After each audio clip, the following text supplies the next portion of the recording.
Conservative media viewers, what's up? It's me, John D. Villarreal, the four-time national champion, super genius, and the political expert, joined by Paul F. Villarreal by phone. I want to talk about Paul. I've been thinking about this video for a very long time. I mean, not super long, but for a while, actually. Yeah, for a while. Through the campaign, through the primary, it really started strong in the primary. I mean, this is something that's sort of been ever present, obviously, for decades in my life and career and stuff like that, and it's been discussed. But I think it's been on, supercharged and hyperdrive, if you will, through this last election. I know some people touched about it, but I really want to drill down and talk about some personal stuff in terms of like some examples that we've dealt with, and maybe try to frame this in a somewhat better way, if you will. And first of all, everything we say is all our personal opinion only. Please check the disclaimers. Not alleging any facts, not casting any aspersions on for intended purpose only. Please, blah blah blah. Please check the disclaimers. Okay. So the incredible arrogance of liberals, I think, and some of these wannabe elites, or even elites, I think was really demonstrated in this last election. I mean, we heard everything from, Trump's not going to run, he's not going to win, people slamming him, no chance, and, we had all these polls and gurus and, 5% chance of winning and 30%, all these different percentages and betting odds and almost all these methodologies and wannabe sabermetrics and pundits and the chattering class and the media people were just wrong. And we're going to touch on that in more detail. But what I want to do is set a framework straight from the beginning of common sense. And that is this. And as you know, I've been involved and fascinated with politics and media all my life, okay? And I'm not sitting here to just do a massive resume drop. People that know me can see me, can check out my LinkedIn for some of the information there, Facebook and whatever. But so it's out there. But it's like this. I've had decades of experience in politics, and I'm talking major campaigns. I have consulted with, or been on the team with, or advised or something, multiple U.S. Senate campaigns. I've ran congressional campaigns. I mean, on and on and on. I went to, undergrad at UC Berkeley, law school at UC Berkeley, major market talk radio, national television. I mean, I can just go on and on and on, and I've interviewed, tons of politicians. And so I've been so deep in this, Paul, it's not even funny.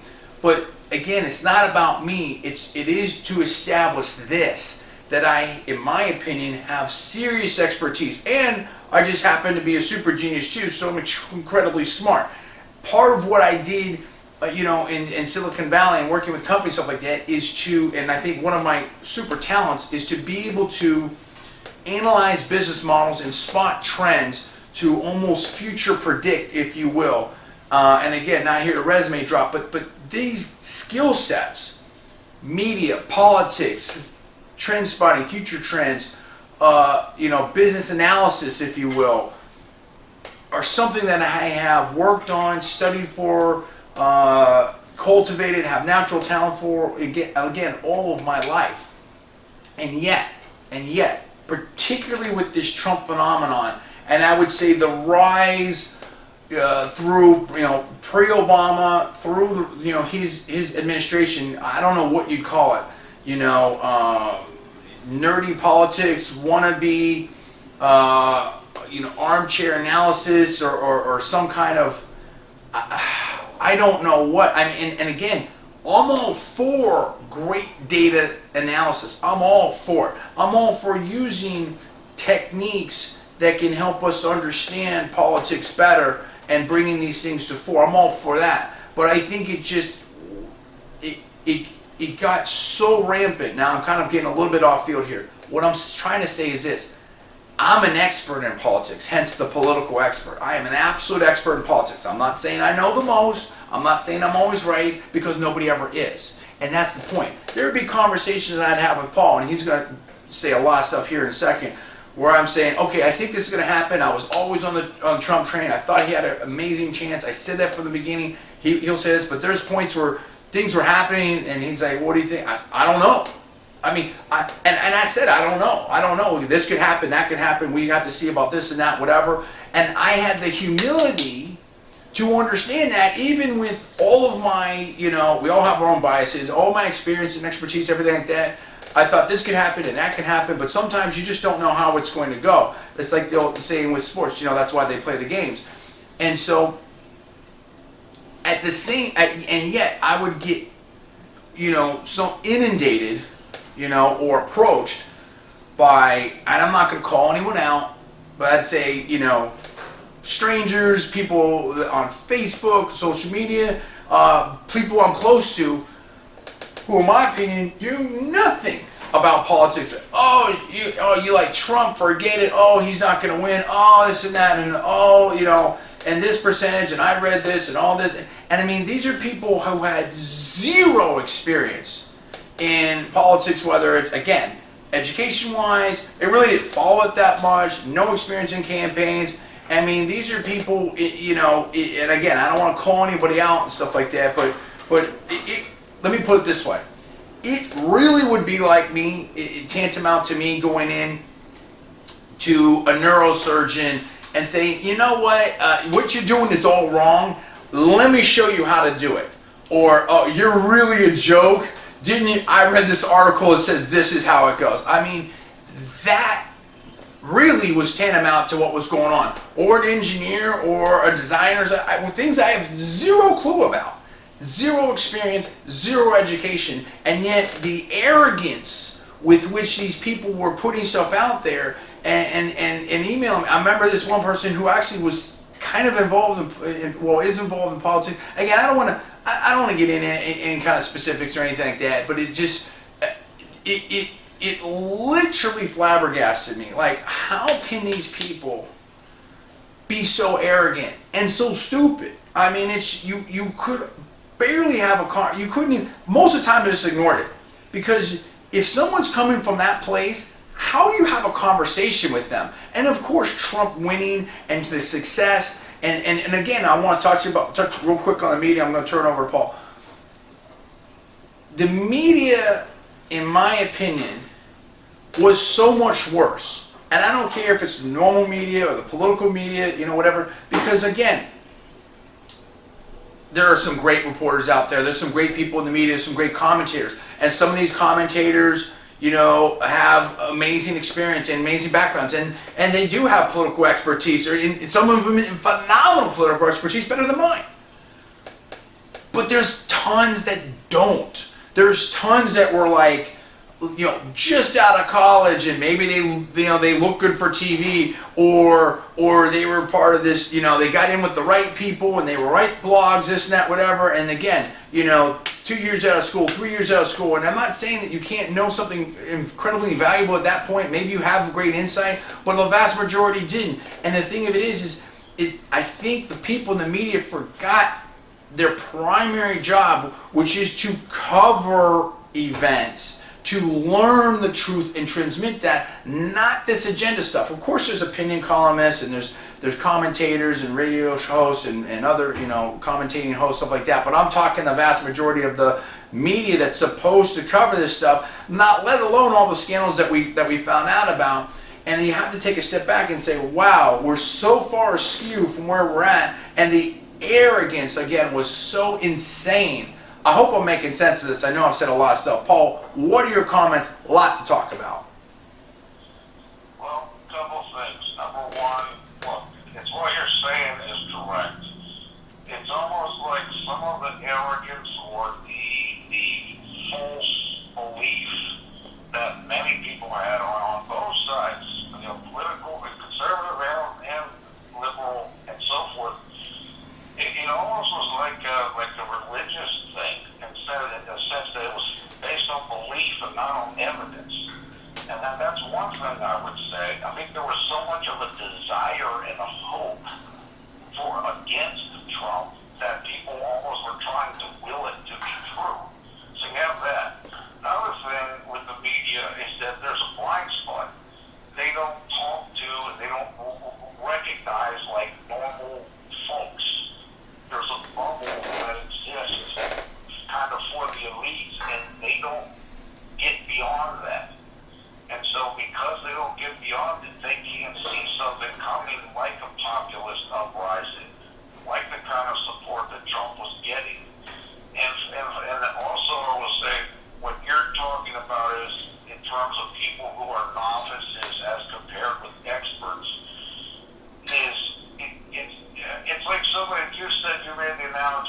you going to a neurosurgeon.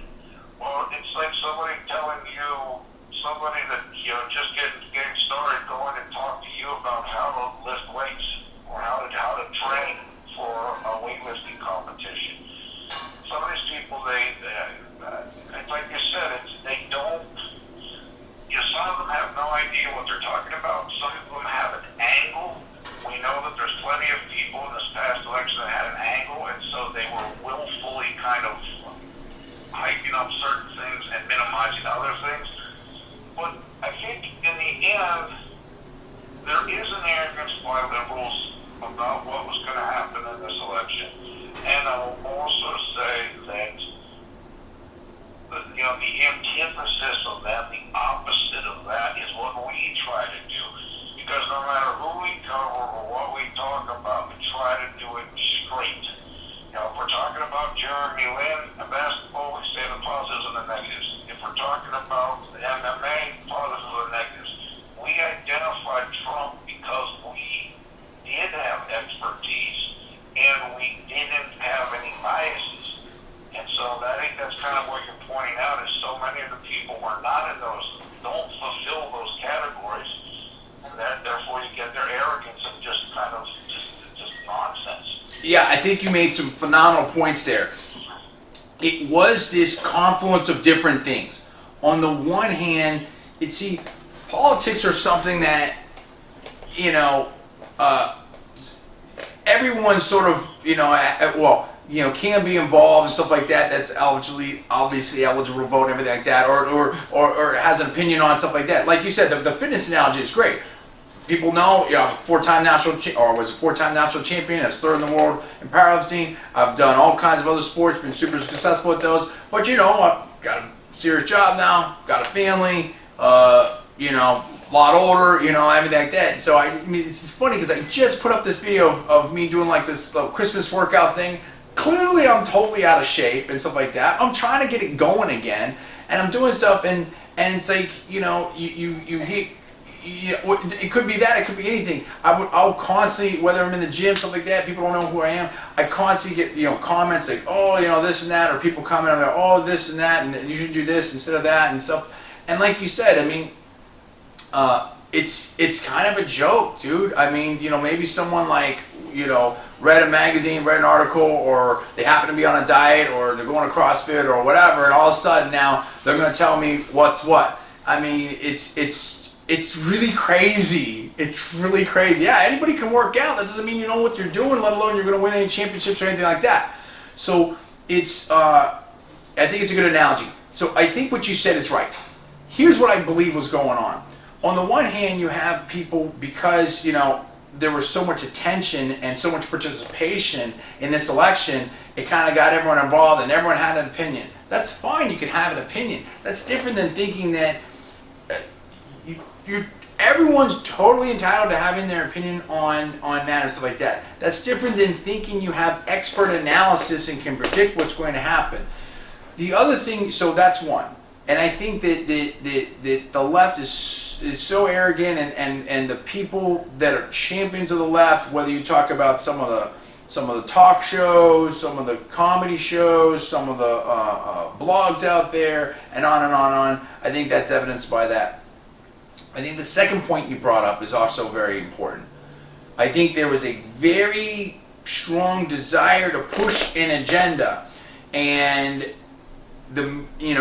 I think that the left on both sides. No, right. I'm going to get to that. On the left, I think that the mainstream media, the left has had such a control of the mainstream media. They are trying to get control of the net, and there's been this almost, for a long time, in my opinion, a quasi-monopoly on the megaphone of the media. And so I think that there was this, and it was a doubling and a tripling and a quadrupling down, where it was like, the mainstream media used to be able to make or break campaigns, in my opinion, in a lot of respects. And I think that wasn't working. And the left, that was such a huge advantage. I believe there was some, and I'm going to maybe get this wrong, but I believe I saw some analysis of that, where it was like, yes, if the media was fair or wasn't so left wing, it would be worth, I can't remember if it was like 4 or 7 points in national elections for president, which is freaking enormous. That is so big. I can't even like tell you. I mean, for someone again that is educated in this, and 4 to 7 points in a national campaign is totally massive. That is so massive, it's not even funny. So the fact that that was breaking down and not working, and Trump was disruptive, we'll get into that in 1 second. Now, let the side, 2B element of that, or maybe a third point, as Paul was saying, is on the Republican side, on the GOP establishment, the GOP elite that have been working in Washington forever, have played by the rules, and have lived under, or to some extent bought into that dynamic and that power structure of how you run campaigns and the TV ad buys and all this type of stuff.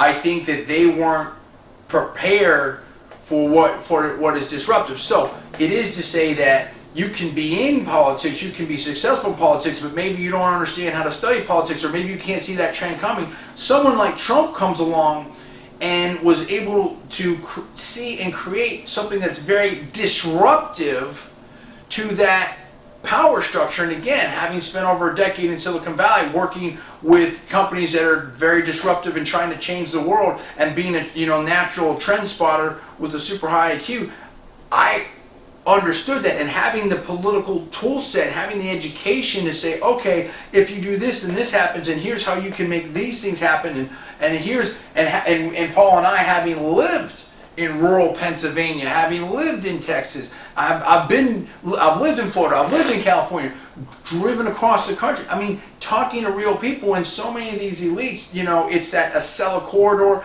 it's New York, maybe Chicago, DC. We've talked about that. Paul, do you agree with what I'm saying here? I completely agree, and I'll give you a great example. I currently live in Bellwether County in Pennsylvania, and it was one of the most indicative counties, certainly in the entire state. It basically flipped from 2012 to 2016. I want to say it flipped like 15 points. This was Obama territory strong in 2012, and it completely went away from that 2016. And if you were here on the ground, you knew what was going on and why it was going on. But as you said, this is a Rust Belt, old time city, and elites don't live here, and so they might have been blind to that. And also, I just want to say on what you mentioned, it's one thing to not see the train coming; it's another thing to not want to see it coming. And so I think the GOP had both of those things. They didn't want it to happen, and they couldn't see it. But, of course, same with the liberals and the liberal media. Right. And so I think that people in power had been so comfortable and used to being able to push buttons, if you will, and do certain things, whether it's run ads or leak certain articles, or talk to certain reporters, or do certain things that in the past had yielded them certain results. But now when you have a situation where the public, was that boiling lobster or boiling frog, where it's like, hey, wait a minute, we see what's happening around us, we see what's happening in our towns, our infrastructure's getting gutted out here, my buddy's losing his job, something's wrong, you don't feel right, it doesn't matter what the unemployment rate is, so you have that existing things. And again, we grew up with and lived with a lot of Reagan Democrats and stuff like that, so we've been to those coal mining places, the steel towns, all that type of stuff. So we understood that, but so people had this, we're living in the reality of not being so cool, regardless of what the media says. So now all of a sudden there becomes a disconnect and a distrust with the traditional, buttons, if you will, that power was able to exercise to, affect elections. Now you have this disruptive force of the internet and alternative voices and alternative things like YouTube, things like social media, things like blogs and stuff like that, where people had access to other sources. And it's like, oh, wait a minute, this person's saying what I feel, this is what I see over here. Maybe these people, I mean, so you were able to have a means to fact check, if you will, and I hate that term in a lot of ways in these contexts, but you know, whatever, that's a whole nother thing. Now this creates a different thing, and then you have a Trump that is able to come in, and again, regardless of whatever you say about him, extremely successful at business, and is able to do many different things and understands how to communicate to people. He's been, you know, doing that for so long now on media and TV, and he's able to do something very different, and people are like, yeah, and this had, as other people had said, and I forget to call them, you know, this had been coming for a while, whether it was, you know, the Perot phenomenon, the Buchanan phenomenon, the Tea Party phenomenon, and on the left, you know, Bernie Sanders, and even a little bit of that Ralph Nader thing for a while. And finally, people had an opportunity. The timing was right. After 8 years of an Obama presidency, you had someone who was a billionaire himself with tremendous TV experience, you know, great ratings in national TV, that is able to withstand the stuff and was able to had the skill set to be disruptive. And you also had the technology with the internet stuff that was able to provide people alternative means, and I think that created an opportunity for what happened here, Paul. Yeah, what I want to say about that is, and again, I don't want to pat ourselves on the back here, but one of the things we identified early in the campaign, and it was Trump's unique skill set and his unique positioning as a cultural figure. And so we said, look, he has a brand that's known, which is much different than somebody like Ted Cruz or somebody that people are just getting to know. And because, you know, he has a durable brand that's successful, and because he's a celebrity, he's going to be able to connect with people in a different way than a traditional candidate, and he's going to use that fame and that stardom to be able to talk to people without the media's interference. He's going to use the new technologies. Because of his stardom and success, he's going to have already a certain following. We said, look, this is going to be very difficult to blunt, to kind of slow down, and in the end, they couldn't slow it down, and they couldn't blunt it enough. Right, so I'll wrap this up here, because there's so much to talk about, and I didn't want to make this too long, but it really is in depth, and this is part of the reason why it took so long to do this, because I didn't want to like slam people, and I don't want to be controversial about it, but it's just a discussion that really needed to happen. And I see some people out there, you know, in the mainstream media that are trying to take credit for stuff, even though they took every position on the issue, in my opinion, and stuff, and my personal opinion, I don't think they want to see Trump become president, but whatever, it doesn't matter. I'll say this. We were for Trump from the beginning.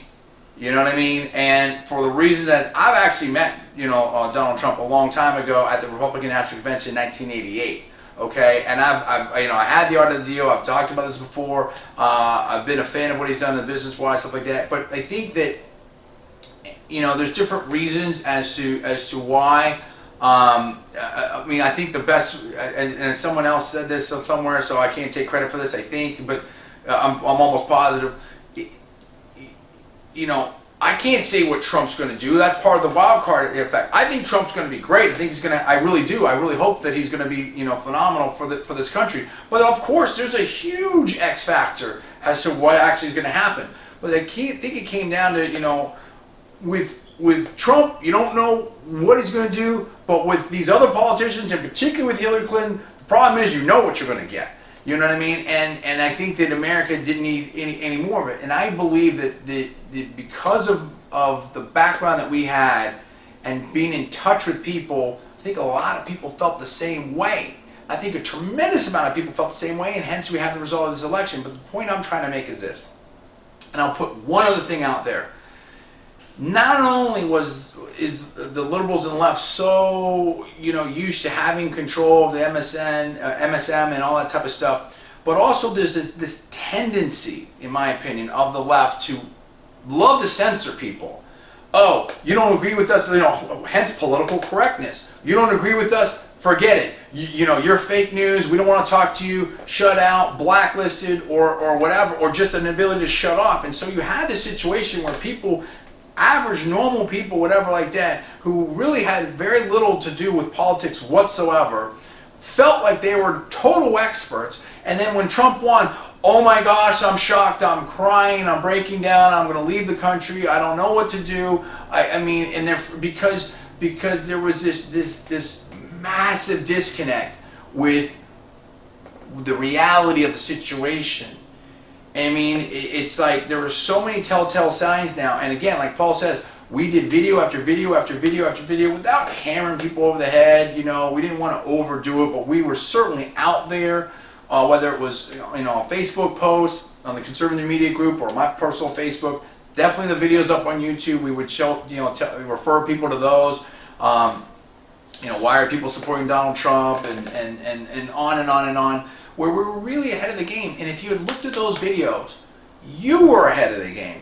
And if you look back at those were like prescient. I'm not saying absolutely, I have to go back and look at them myself, but I remember making them, I remember editing them, stuff like that. So I mean, I know what's in there. I'm not saying everything's spot on, but I'm a super high percentage. I mean, we were so ahead of this game, Paul. And hopefully people will subscribe to us and get in the mix, because, we can do a lot of good things. And, people are laughing at us, but who's laughing now, Paul? Yeah, I mean, that's what I was going to say. Look, we supported Trump on the get-go. There's no doubt about that. But even better, to your point, is we analyzed and predicted why he was going to do well. And that was the thing, is we were accurate about that. So just say it to the viewer, be careful who you listen to, and be choosy who you listen to and who you don't listen to, because some people are going to give you better information than others. Well, yeah, and let's talk about that. And I'll say this, and again, I'm not trying to stir it up or start anything here, but I would recommend that if you care about politics, if you want to know what's up, if you just want to be in the know, maybe you're a total liberal and you're like, you know what?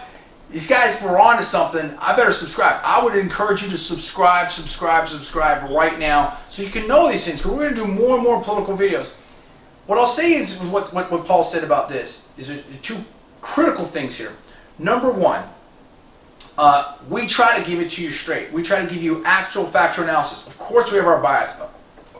We're called conservative new media. I mean, hello. So, of course, we're conservative. So, everyone has a bias within that, but we state it up front so that you can be informed, you know where we're coming from. And we're not trying to fool anybody. Now, within that, we still try to call it straight, call it like we see it. Here's what Trump's doing that we agree with, here's what Trump's doing that we disagree with.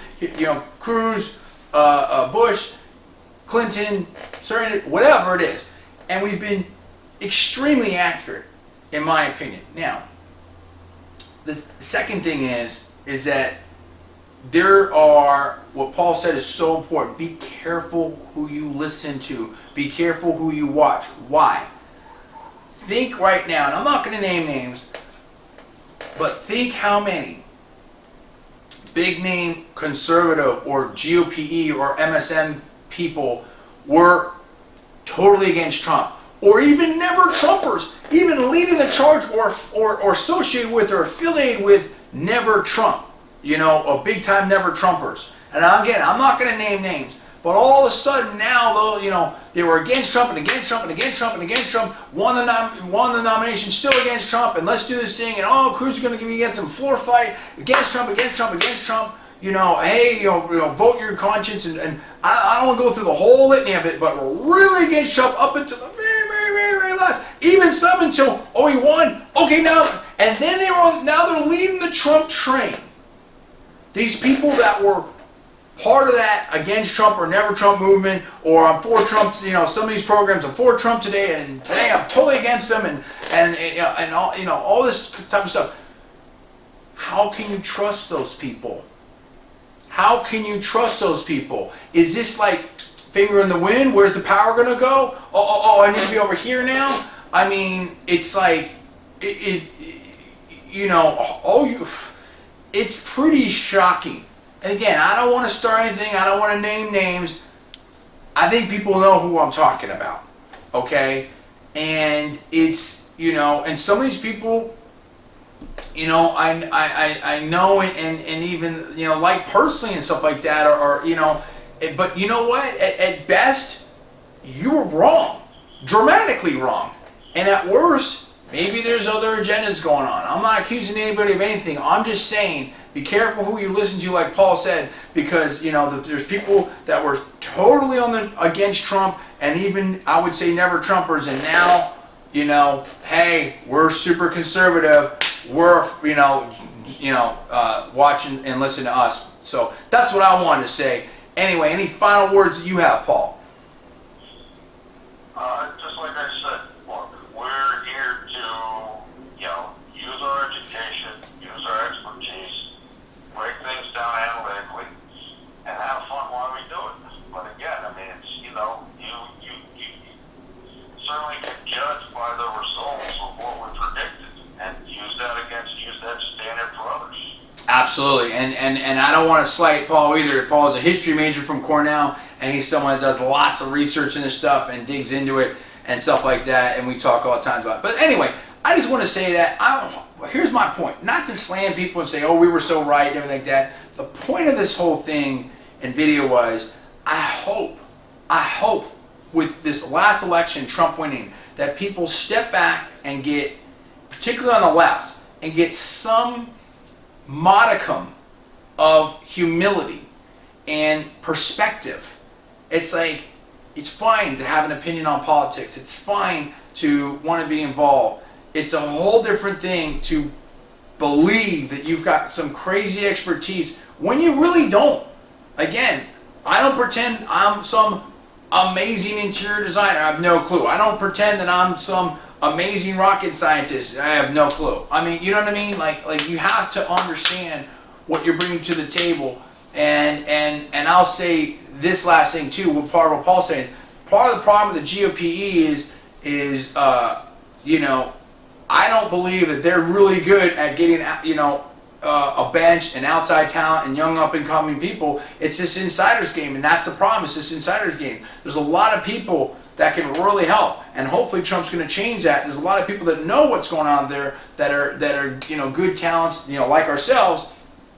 And I'm going to profess this as self-interested here. Okay, so guilty as charged, but I think that when I've been involved in campaigns, I've done some dramatic things. The analysis I think is spot on. And I just wish that the elite on the conservative side or the GOP side was more open to those voices that want to try to help them. It could even be like Diamond and Silk. I mean, look at that right there. I mean, it's just, I don't know what their background is and stuff like that, but they had a voice, they had an opinion, they touched on something that was out there, that was unknown or unseen, in my opinion, by the GOP elite. And yet here we have Donald Trump that had the highest African American voting percentage of any Republican for how long, Paul? And so I think that's what I want to say right there.